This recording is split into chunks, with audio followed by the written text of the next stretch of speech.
O cérebro é este órgão que todos vocês conhecem, que está dividido desta forma estereotipada nestes lobos. Cada um destes lobos, obviamente, está associado a um tipo de função diferente que vocês podem desempenhar e tem dentro dele diferentes estruturas que desempenham diferentes funções. Mas mais importante do que nós estarmos a pensar o que é que de facto o cérebro é, em termos estruturais, é nós pensarmos em que partes é que o cérebro está dividido e em quantas partes é que o cérebro está dividido. Está dividido em muitas pequenas partes, que se chamam neurónios, que são cerca de 100 mil milhões. O que é que significa 100 mil milhões? Eu não sei o que é que significa 100 mil milhões em termos práticos, é um número muito grande. Por isso é que eu normalmente uso um pequeno exercício para ilustrar que é, se vocês agarrassem neste algoritmo e contassem cada um destes 100 mil milhões de neurónios, um por segundo, posso dizer que não é uma semana, não é um ano, não é um milénio, eram cerca de 3.170 anos. O que é que isto significa? Se vocês fossem contar todos os neurónios que está dentro de cada um dos vossos cérebros, um por segundo, vocês iriam começar na altura da queda de Troia e terminar agora. Portanto, é uma escala muito grande. Isto é só para vos ilustrar o grau da complexidade daquilo que nós estamos a falar, especialmente quando vocês tomam em conta que este vosso órgão parece mais com isto é um mapa de conectividade de diferentes partes do cérebro com outras partes do cérebro, portanto, terminais nervosos a passar de um lado para o outro. Ou seja, vocês precisam ter em conta que cada um destes 100 mil milhões de neurónios pode estar ligado a milhares de outros neurónios, o que significa que a quantidade de sinapses que vocês têm no vosso cérebro, portanto, essas unidades de computação é absurda. Portanto, a partir desta conectividade e a modulação desta conectividade que vocês então conseguem interagir com o mundo. E então, há uma forma muito simples de nós fazermos então para conseguirmos perceber o que é que significa o cérebro interagir e o que é que nós queremos modular no futuro, que é, se nós encararmos o cérebro como uma caixinha negra que recebe um input, portanto, input o qual vai ser processado dentro desta caixa negra e que vai resultar no output. Na maior parte das vezes o input é informação sensorial, como por exemplo uma árvore que pode servir de abrigo, sobre a qual vocês gostam de estar a ler, etc. Uma fonte de nutrição e prazer, ou música, informação a qual é então processada pelo cérebro e vai resultar no output que nós chamamos de comportamento. Esse comportamento pode ser correr em direção à árvore porque vocês precisam se abrigar do sol, tendências vampirescas, ou correr em direção ao chocolate, para fora do chocolate, etc., ou dançar ao som daquela música. O mais importante é que, se nós tivermos em conta este eixo de causalidade, é por aqui que nós então vamos conseguir perceber, portanto, tendo em conta aquilo que o cérebro consegue fazer e aquilo que o cérebro faz naturalmente, como é que nós vamos conseguir modular a atividade cerebral no futuro, e é disso que eu vos vou falar. Então, quando nós falamos de melhoramento cerebral, nós falamos de dois tipos de atividades diferentes. Primeiro, falamos de quando nós passamos a ser capazes de executar uma função que se encontra para além das nossas capacidades cognitivas habituais, ou então nós utilizarmos o nosso cérebro para executar funções que se encontram para além das nossas capacidades físicas ou que substituem essas mesmas capacidades físicas. Pronto, e agora eu vou-vos explicar então o que é que isto significa. Se nós agarrarmos neste texto de causalidade, portanto, a forma como o cérebro funciona, esta parte aqui em cima, quando eu comento, nós conseguimos passar a ser capazes de desempenhar funções cognitivas novas, significa, portanto, temos aqui o nosso amigo cérebro, significa nós conseguirmos modular ou aumentar a forma como nós conseguimos relacionarmos e recolher informação sensorial, a forma como nós conseguimos processar e armazenar essa mesma informação sensorial, ou seja, vocês aumentarem a vossa concentração, aumentarem as vossas capacidades de memória, ou então, por outro lado, esta parte aqui em baixo, nós conseguimos utilizar o nosso cérebro para desempenhar funções físicas novas, a forma como nós podemos utilizar a nossa atividade cerebral para, tanto quando tratamos dessa atividade cerebral que ocorre naturalmente, tratá-la digitalmente e então dar outputs comportamentais novos. Falando então destas duas partes, isto significa melhoramento cognitivo e esta outra parte que eu vou falar é que eu chamei mentes sobre a matéria, ou seja, a forma como o vosso cérebro pode impactar o mundo físico de formas novas. Falando primeiro desta parte, um tipo de melhoramento cognitivo que já existe há algum tempo são os chamados nootrópicos, ou as smart drugs. O que é que significam smart drugs? Isto são drogas ou suplementos que têm como objetivo básico melhorar as vossas capacidades cognitivas, como a memória, a atenção, etc. A forma como estas drogas operam no nosso amigo cérebro, novamente, são várias, portanto, vocês têm muitos tipos de nootrópicos diferentes que atuam de forma diferente. Alguns dos quais atuam ao nível da fisiologia dos neurotransmissores nos vossos cérebros, portanto, como muitos de vocês sabem, os neurotransmissores são as moléculas que os vossos neurónios usam para comunicar umas com as outras, nas sinapses. Pronto, vocês com determinados nootrópicos podem ter modulação de coisas diferentes, como modulação da acetilcolina, serotonina ou dopamina, que são basicamente tipos diferentes de neurotransmissores, cada um deles com uma função diferente.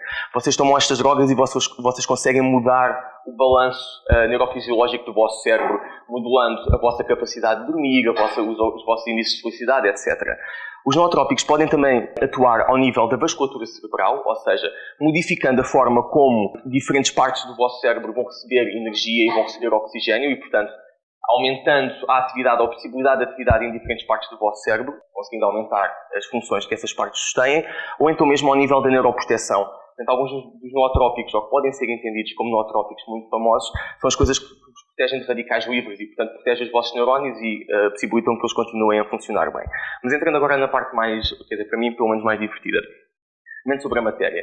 Eu vou-vos falar aqui de um tipo de tecnologia que se chama BMI, portanto, Brain Machine Interface, cuja tradução é interface cérebro-máquina. Vou-vos falar primeiro do caso de um primata humano, que sou eu, e depois vou-vos falar de um caso de um primata não humano, que é um macaco. Portanto, são dois tipos de tecnologias diferentes que permitem fazer coisas diferentes. O que está a acontecer aqui neste caso é que, isto sou eu, a semana passada, num laboratório lá na Fundação, tenho um aparelho de eletroencefalografia por cima do meu crânio, portanto, cada um destes pontinhos é um elétrodo diferente que está a recolher atividade cerebral naquela zona. Portanto, esta é uma técnica não invasiva, portanto, eu não estou propriamente a implantar elétrodos dentro do meu cérebro, estou confortavelmente só com este capacete por cima da minha cabeça. E, portanto, estes elétrodos todos, cerca de 64, vão recolher atividade cerebral de superfície, portanto, cada um destes tracinhos é a atividade de um destes elétrodos. Esta atividade vai ser enviada para um computador, vai ser tratada matematicamente e aqui o objetivo é o seguinte. Eu estou a tentar, olhando para este monitor, controlar a posição de um cursor naquele monitor, utilizando apenas a minha atividade cerebral. Portanto, eu não estou a mexer as mãos, não estou a mexer os braços, não estou a cerrar os dentes, eu estou simplesmente a olhar para esta bolinha e cada vez que eu consigo manter esta bola entre estes dois traços, durante mais do que 2 segundos, eu vou receber uma ordem para ir para cima ou para ir para baixo. E isto sou eu a controlar a posição desta bola. Portanto, eu estou a olhá-la fixamente no ecrã, estou simplesmente a pensar, vai para cima, vai para cima, vai para cima, vai para cima. Pronto. E eu, tendencialmente, ao longo das várias sessões, vou aprendendo a controlar esta bola apenas com desenhamento. Esta é uma forma muito simples de mostrar como é que esta tecnologia funciona e o que é que nos permite. É uma abordagem muito simples, portanto, eu só estou a controlar um cursor dentro de um ecrã, não estou a controlar um avião ou uma máquina, mas é para aí que as coisas tendem, globalmente. O que eu vou-vos mostrar agora é o segundo tipo de interface cérebro-máquina, neste caso utilizando um primata não humano, um macaco.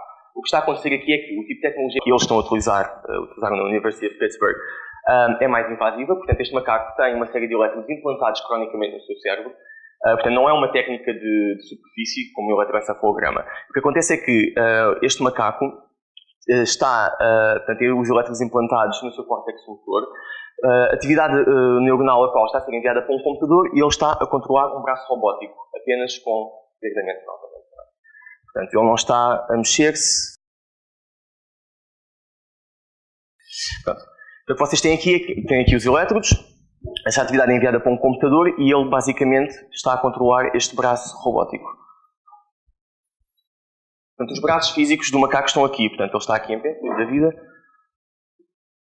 Eu não tenho muito tempo para falar dos pormenores, mas eu posso dizer-vos que ele aprendeu antes. Portanto, ele recebia recompensas quando conseguia pegar naquele pedaço de esferovite e depois meteram no olho e dizer agora não te mexes, só mexes tens que olhar para o braço e pensar que ele vai mexer. É que ele consegue fazer isto. Isto é um tipo de tecnologia que já existe e que está a ser implementada da forma que eu vos vou mostrar a seguir. Claro que estas coisas já foram utilizadas em ficção e mostradas em ficção há muito tempo atrás. Um exemplo que eu gosto muito de utilizar, nesta série, um grupo de crianças, utilizando a sua atividade cerebral, consegue controlar uns mecha, portanto, uns robôs gigantes, e é exatamente o tipo de tecnologia que nós estamos a utilizar hoje em dia e que já é utilizada. Para vocês verem um exemplo, este ficção, mas um exemplo de realidade, daqui a uns meses, calculo eu, quando quer que a Copa do Mundo vá acontecer, um cientista brasileiro chamado Miguel Nicolelis está a desenvolver um tipo de tecnologia, uma interface cérebro-máquina, que permitirá a um rapaz paraplégico, portanto, que não tem função das pernas, dar o primeiro chute numa bola na Copa do Brasil, portanto, abrir a Copa. O que vai acontecer nesse caso é que o rapaz vai estar a utilizar uma interface relativamente parecida com a que eu usei naquelas experiências.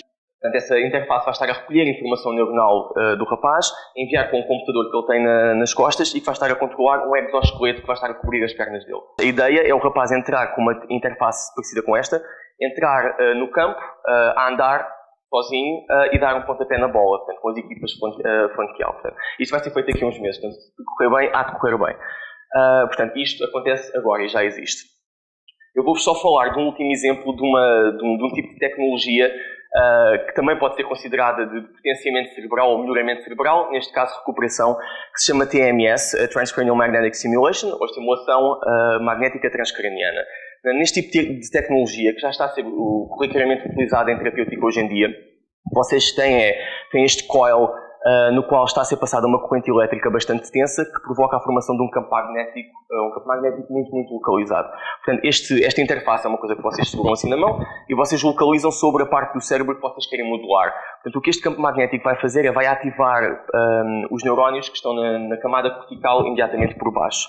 Portanto, como nós já temos um mapeamento cerebral mais ou menos fino, nós sabemos que diferentes zonas fazem o quê, então esta tecnologia tem sido utilizada no tratamento de uma série de patologias diferentes, como a depressão resistente à medicação, doença de Parkinson, enxaqueca ou dor crónica. No caso específico da depressão resistente à medicação, esta tecnologia tem sido extremamente revolucionária, porque como vocês podem imaginar, pessoas que são cronicamente deprimidas e têm uma vida muito debilitada, que não conseguem responder a qualquer tipo de terapêutica psiquiátrica, este tipo de tecnologia tem sido muito, muito, muito útil em dar-lhes uma nova vida. E vocês podem ver testemunhos disto no YouTube. E, novamente, esta é uma técnica completamente não invasiva. Portanto, a pessoa está ali depois da vida, com o seu cabelo intacto, e depois tem este aparelhómetro a passar em cima da cabeça. Agora, a última coisa que eu vos queria falar é que, isto para terminar, todos nós estamos sempre habituados a fazer estas perguntas, não é? Quem é que não gostava de ser mais inteligente, ou mais rápido, ou mais forte? Eu gostava de ser mais inteligente, ligeiramente mais rápido também.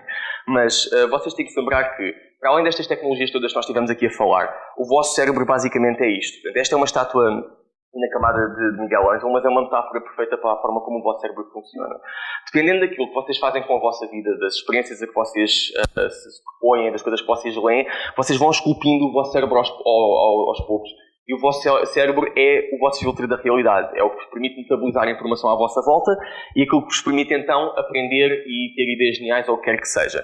Portanto, vocês lembrem-se que cada vez que vocês leem um pedaço de ficção e simulam o que é estar na cabeça de outra pessoa ou viver a vida de outra pessoa, cada vez que vocês leem ideias de outras pessoas, cada vez que vocês aprendem um instrumento, praticam desporto ou que viajam e que experienciam coisas diferentes, vocês estão a melhorar o vosso cérebro.